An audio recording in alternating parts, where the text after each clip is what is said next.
So I just want to begin this video with a personal story. Back whenever I was just getting into the hobby and I really had no clue what was needed in order to get into it and what all the recommended supplies were, it seemed like every channel I checked out had a different opinion on the matter. And so I spent most of it going off the recommendations of various content creators and my own limited knowledge while being in the scale modeling scene for a bit. Eventually, I bought a Learn to Paint kit from a local game store and went from there. However, it seems like most of the hobby advice for getting into the hobby is still go and buy a couple of paints, models, and brushes and see if you like it. Yet, there is something about having a centralized platform in order to actually get to know the basics. This is where this video comes in. The other thing is that a video I watched by John Ninus of On Miniac's channel from a couple of years back, and while I do respect the guy immensely, I had and still have issues with his methodology in coming to the conclusions that he did. More on that later. Also, everything in this video I bought myself. None of this product was sent for free, and this is my own opinion without the coercion of internal or external pressures. I just wanted to mention this because being on the up and up is one of my top priorities with my audience. It doesn't matter how much I make or how big I get. That's always going to be what I value, especially whenever it comes to reviews. I decided to search for various hobby painting starter sets from the various manufacturers of hobby supplies to see what was offered. The criteria I used to review these have had to require 2 out of 4 factors: instructions, paint, a paint brush, and miniatures. I found and bought 4 different paint sets in the end: Vallejo, Citadel, Army Painter, and Reaper. I was going to see if Scale 75 Smog Riders starter set was still available, but sadly, no dice. This is also not a review of paint ranges, since it's out of my price range and time at the moment. Maybe someday though, if this goes in the direction that I would like it to go. First up is the Citadel's Learn to Paint kit, which rotates the miniatures and paints depending on the edition of what's being sold. For this time, I chose Age of Sigmar Stormcast Eternals because I wanted to get into the unknown as much as possible, and since I've at least painted Necrons and a bunch of Space Marines, that wasn't in the cards, and Orcs, they just didn't speak to me. The supplies included were 6 different pots of paint and a brush. I have issue with some of this because out of those pots of paint, only 2 were non-metallics, non-specialty paints. The Cantor Blue and Korux White to be specific.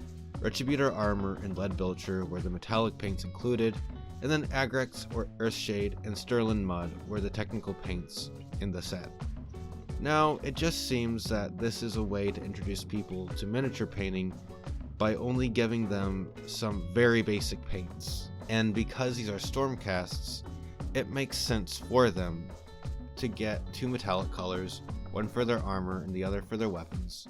All of them come in the smaller 12mm pots as well, and not the larger ones, but that's going to last you quite a while regardless. The brush is a small synthetic detail one, and the models are assembled quite easily.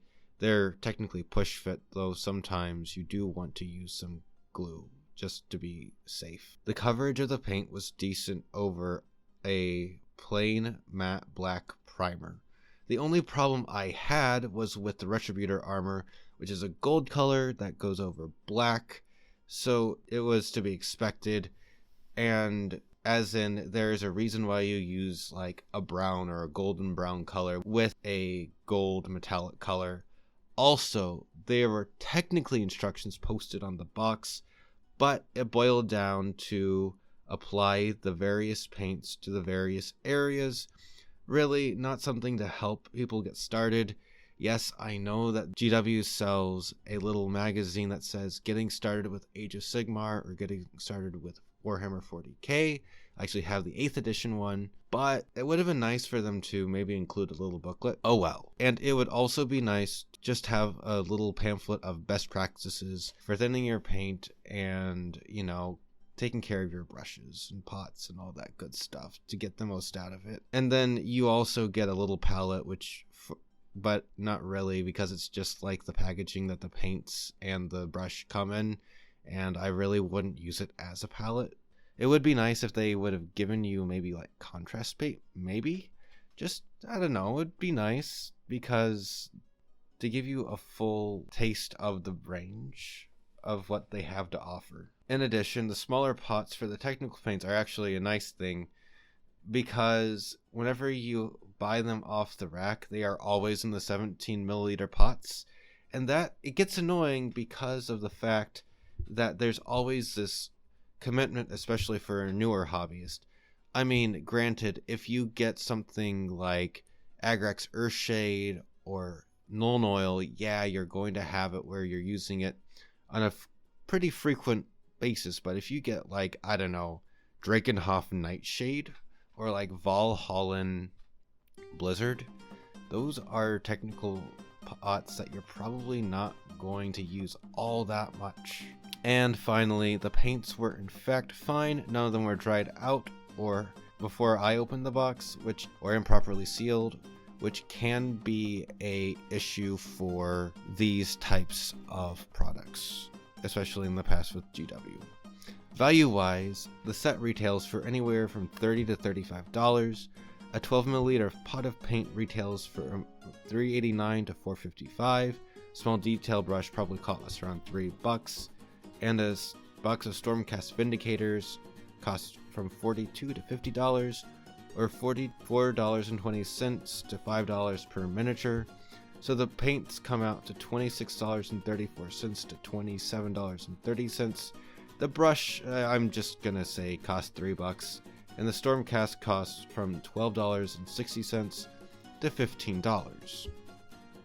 Adding it all together, it comes to a grand total of $41.94 to $45.30, or around a 33% discount in total. I was initially going to head then onto the Reaper set. However, there was a complication, because there was no cap on a paint pot, specifically Woodland Brown, so instead I went with the Army Painter set. Now this is a Dungeons & Dragons themed set with primer, paints named as such, and includes a Minsk and Boo miniature as well. The additional supplies that came in were instructions on how to shake the paint so the medium and pigment would mix correctly, contact info if something was defective, and a little pamphlet on where to watch a tutorial on how to paint Minsk and Boo. I did not watch this tutorial, in part, in all honesty. Following the photos on the pamphlet and box was easy enough. However, after watching the tutorial and post, it is helpful, and honestly, if you do watch this, it can help you quite a bit, because it basically shows you how to both thin down your paints and to basically best practices. However, the more advanced techniques are just ways for them to kind of sell you more product that doesn't come in this set. So just a word of warning and advice. The coverage by the paint is alright, but it is simply not as good as the competition. Like, in all honesty, Army Painter does probably have the worst coverage overall in the paints in this video, and from what I've seen personally outside, it's just not as good as the competition. And they are so successful because the cost is at least half of all of the brands, plus the availability is super widespread.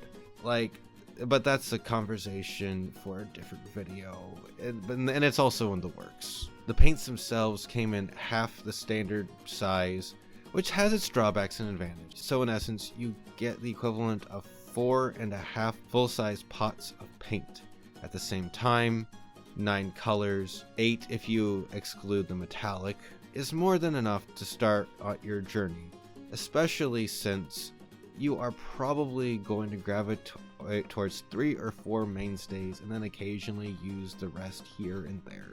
The only other thing is that these are relabeled colors from their main range, which is annoying because it would have been nice if it was easy as reading the label. If you wanted to pick up more of those colors as you ran out, it would have been also nice to maybe put a wash in here as well, and not to put it in the expansion set, but that's fine in the end. The main skin boom miniature itself is fairly well sculpted, with a base that is essentially floor tiles in a dungeon, and it's better than just having a generic gray base as well, and so they gave it just that much more personality. It looks not to be a WizKid miniature as well, although it is, because it's not from their regular line of stuff, because it just has just that much more detail as well. And this is the only way you can get the miniature. And it's not FOMO. I swear, if anybody in the comments says, oh, this is FOMO, it's not. It's just not FOMO. Also, when painting, I did attempt a little bit of an advanced technique that's called wet blending, and it worked out alright, but it was just, I got bored. Working out the dollar amount was a little weird, in all honesty, mainly because of the fact these are half bottles, and the Mink Skin Boom miniature is not sold in retail, so it's more speculative on my end. So a regular Army Painter pot goes from anywhere from $2.89 to $3.25. The brush is part of the D&D starter set, which retails for $12, and the Main Skin Boo miniature, just for kicks and giggles, only $2.50. For the paint, it ranges from $13 to $14.62 in total, so value-wise it's actually terrible, because in total the sum of everything costs around $20.95 to $22.75, and the set retails for around $27.93 to $34.95. So you're actually not getting a discount at all. In fact, you're paying a 25% markup in order to have the privilege of a curated experience.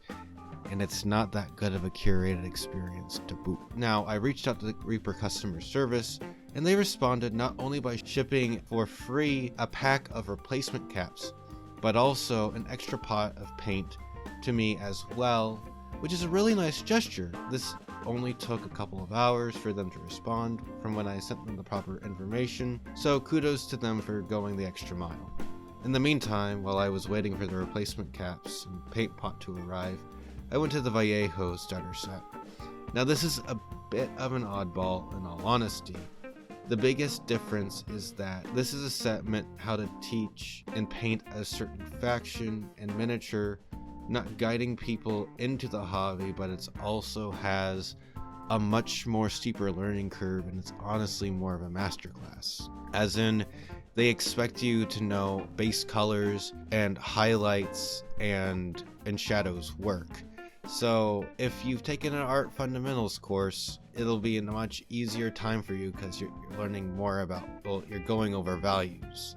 It's also done by a professional display painter. Mind you, the Reaper instructions when we get there is done by an in-house artist, but this is like a guy who basically makes his living off entering into competitions. The game that they're using is called Infinity Miniature Skirmishes War Game as well. In total, there are 8 paints that are included across 3 lines: game color, model color, and panzer aces, with a miniature and then instructions on how to paint said miniature. The coverage of the paint is solid, as is the range of paints as well. My biggest complaint about this set is that the instructions leave out quite a bit of information, and I believe that a recording or an in-person class would be more advantageous than what we are presented with here. And as somebody with an art background, and I mean no shade to anyone in particular, there's a saying that teaching art is a lot harder than actually doing the craft itself. This is because you have to communicate a great deal of information in a very small amount of space. especially if it is on a double-sided 4-page pamphlet.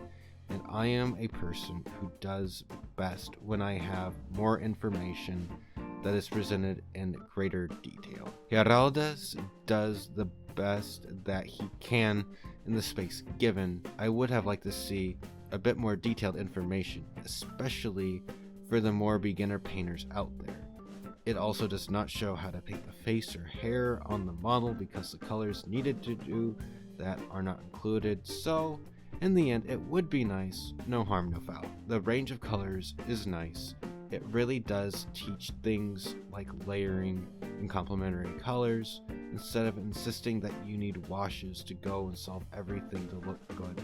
He also shows a little non-metallic metal without being super challenging. It is always nice to have more advanced techniques introduced like this instead of throwing people into the deep end. Although the model is a bit more detailed than what most people are used to, probably the most detailed miniature in these sets as well. It can contribute to a sense of intimidation, especially for people just starting out. Value-wise, things are a little more interesting in all honesty.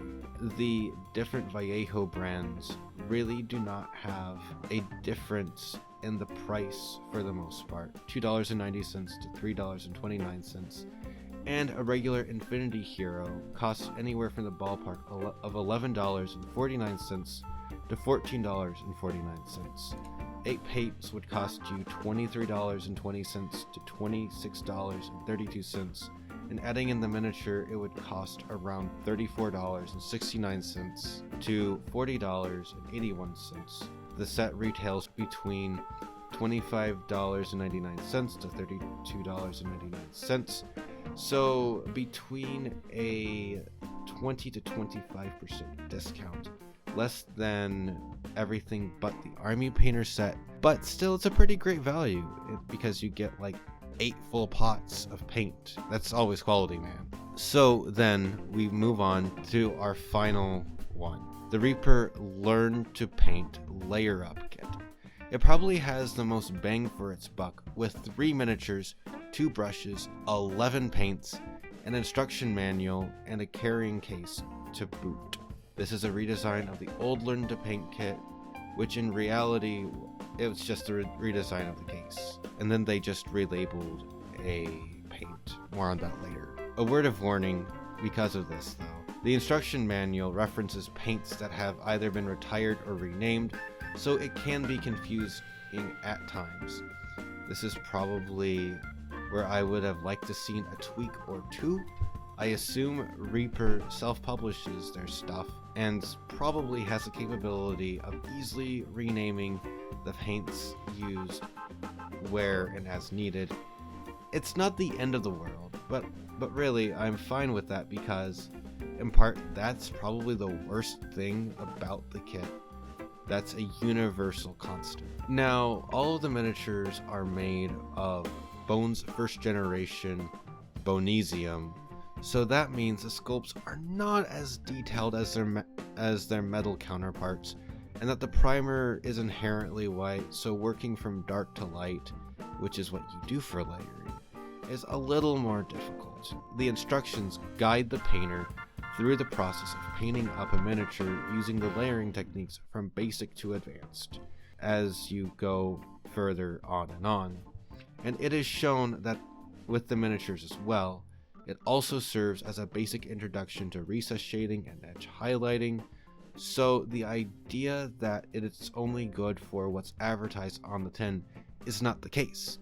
It also gives advice on how to paint eyes as well, which honestly, that's always a godsend. The only real issue that I had with this set is that the bronze paint dried out, so I had to substitute it with some AK Interactive 3rd Gen bronze in my collection, and it looks like it just didn't have enough medium in it, and I wasn't going to go and bother Reaper again.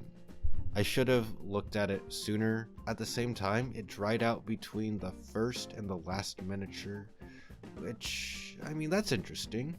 But quality control wise, it seems to be pretty good, because that's the first time I've run into the issue. Like, with Vallejo game color, there are some pots that are terrible. Like Warlord Purple is a pot that always has the pigment in the medium and the binder separating out, and man, it is so annoying. I guess there's also another slight issue with the miniatures not coming on individual bases. So this is like the 1990s where it's literally that. So basically you either have to get a base, like a 25mm base, or you just have to work very, very carefully around it, or use, you know, blue tack in a pill bottle. Oh, I'm not gonna anyways. And the biggest problem with this is the fact that it's really going to, it could, especially for newer painters, have it where people just accidentally rub paint off whenever it's tacky. It can cause cramping of the fingers holding the miniatures as well. However, all of these elements seem to just work in harmony together. Like somebody really knows what was needed in order to instruct people on the various skills to get into the hobby. Now, I'm going to extrapolate on what I said about John Ninas's video on Scott Walker's channel earlier. So about 3 or 4 years ago, Ninjon, aka John Ninas, put out a video on Scott Walker's channel, and it seemed to me at the time that the methodology and really the way he came to his conclusions were not sound.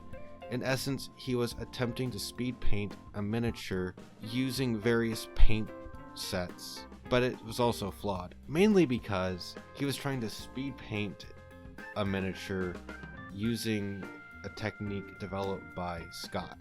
It is also a hard thing to balance because at the same time, it's a hard thing to balance because as you go further into the hobby itself, it is often harder to gauge what things look like for beginners and their needs. The thing is that the things that I do have to say about the video, which are unreservedly positive, are that it was completely transparent and definitely showed how different paint brands really did cover, even if I found some of the conclusions to be subpar in the end.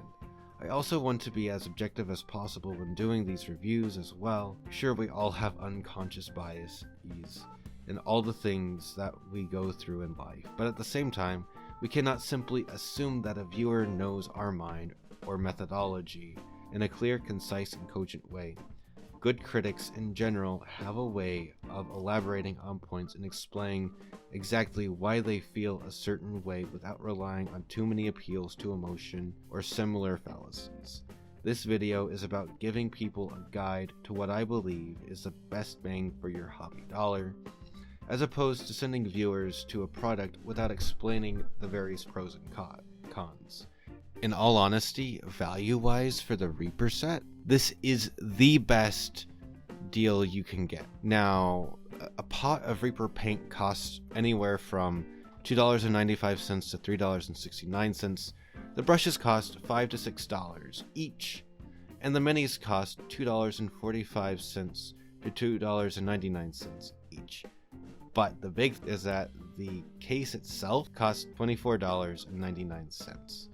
That means that if you tally everything up together, it's $65.94 to $75.41, which is at a 50% discount. That's huge. Now, time to make my recommendations, and they're going to be somewhat nuanced. If you want to have the widest range of colors to try out, as in the various hues, go with Army Painter. It gives you primer, a decent brush, and a well-sculpted miniature with 9 colors to choose from. However, the paint coverage is not as good as the rest of the competition. If you want to get into playing a Games Workshop game and you want to start an army, or you want to just do the basic paint schemes, go with the Age of Sigmar set, or really any of those sets, and it'll give you an idea of what it takes for a tabletop standard, although not a Ferrite standard. The miniatures are large, they don't have excessive details to bog you down. It gives some extras which are not necessary, like crackle and shade paints, but it helps. And the worst part about it is that just the selection isn't the best. Now, if you want to go for more of a display painting, you want to do the Vallejo sets. And if you're starting from absolute zero, just go with the Reaper Learn to Paint kits. They probably teach you the most and give you a solid base to build up from there. There are even miniature Learn to Paint kits that have abbreviated instructions, more miniatures, and the same amount of paints. Or you could use them as expansions. As you've gotten the bigger, you get the bigger kit, it has a lot more slots for you to put your paints in anyways. But that's going to cost anywhere from $29 to $36. And it also could be its own thing if you wanted to. It's also that would also cost you $10 less than an average troop choice for 40k. Despite costing the most, it gives you the most bang for your buck, because it doesn't give you fluff that GW does. It gives you solid guidelines. It even shows you like various opacities and what they're used for, like washes, glazes, and other stuff. And also, Reaper produces a good chunk of their product in the US as well, and that means that they have a little less to worry about with supply chain issues, and that's always something to consider. Before you go, don't forget to please like, comment, and subscribe. Anyways, this is Frontiers Horizon signing off, and until next time, stay frosty.